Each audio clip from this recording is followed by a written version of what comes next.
جماعت اسلامی نے 21 دسمبر کو ملک بھر کے ڈویژنل ہیڈ کوارٹرز میں بدل دو نظام کے تحت دھرنے کا اعلان کر دیا۔ لاہور میں پریس کانفرنس کرتے ہوئے امیر حافظ نعیم الرحمان نے کہا کہ احتجاج کا اصل مقصد یہ ہے کہ ہمارا مطالبہ ہے کہ بلدیاتی نظام کو بحال کیا جائے۔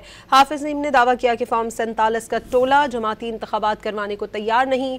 انہوں نے پنجاب میں بلدیاتی کو جمہوریت پر دھبا قرار دے دیا ہے۔